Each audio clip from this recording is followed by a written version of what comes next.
met him at the Prince George's County Animal Shelter. He had just been surrendered by his owner. It's like a bowling ball. The first thing that caught my eye about him was how he looks. He's got that big old head and a big grin and this muscly little body. But because of how Drake looks, he was at a higher risk of euthanasia at the shelter. I'm Alona, and this is Drake's story for GeoBeats. The most common reason given for most dogs surrendered to the shelter is actually housing issues. In Prince George's County, I believe the statistics are that it's somewhere around 20 to 30% of renters are actually behind in rent. Okay. And the eviction rates are really high, so I imagine that there were probably a lot of challenges that his owner went through. I don't know for sure though, and I can only speculate. It's really hard for the dogs at Prince George's County Animal Shelter. They have a ban on owning pit bulls in the county, so he wasn't listed as adoptable to anyone within the county. The rescue we were fostering for at the time got a phone call from the shelter that said, "Are you interested in this dog? We don't want to have to put him down."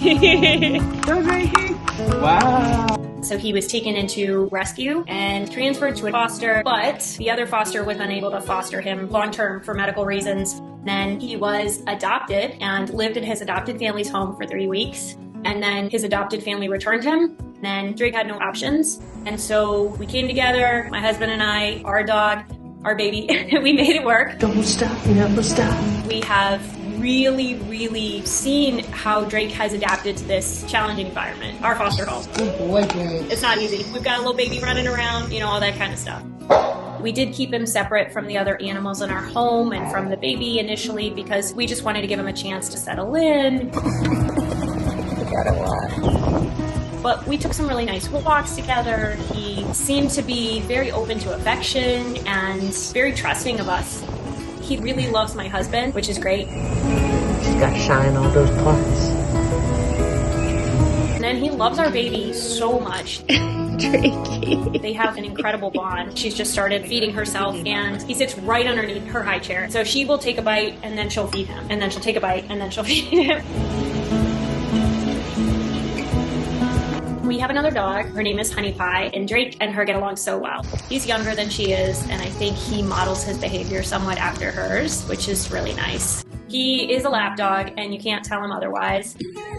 He is 72 pounds of meaty lap pillow. He would like to be as close to you as physically possible. We are very close. When I leave for a long period of time during the day and then I come home, I just have to reassure him that I'm gonna be there for a while. The look in his eyes, those puppy dog eyes, they get me. That's a good boy. Bully breeds make up a really large percentage of dogs nationwide that are in the rescue system. It's a failure of us as humans to judge things on an initial glance. It's easy, but it's not always the best for us. I mean, we're missing out on these opportunities to fall in love with and appreciate a species that's actually not that different from ourselves. And by allowing ourselves to take these precursory shorthanded glimpses and say that that's the full extent of a dog's personality just based on what I see is so wrong. It's reinforcing a lot of biases, and not just even about dogs. Hi, cutie. Drake, I love every moment that I spend with you. And in so many ways, you've made me a better foster mom and a better person from spending time with you. Like sprinting to go back into it. And we fostered over 20 dogs for various rescues. For us, that's such a calling. It's like a life's purpose, especially having an almost 1-year-old baby now. I think if we added another dog to our household permanently, it would be almost impossible to foster. Good boy, Drake. And we're not ready to give that up yet, even for a dog as special as Drake. So we're looking for that perfect match for him, for a family that is going to be his forever.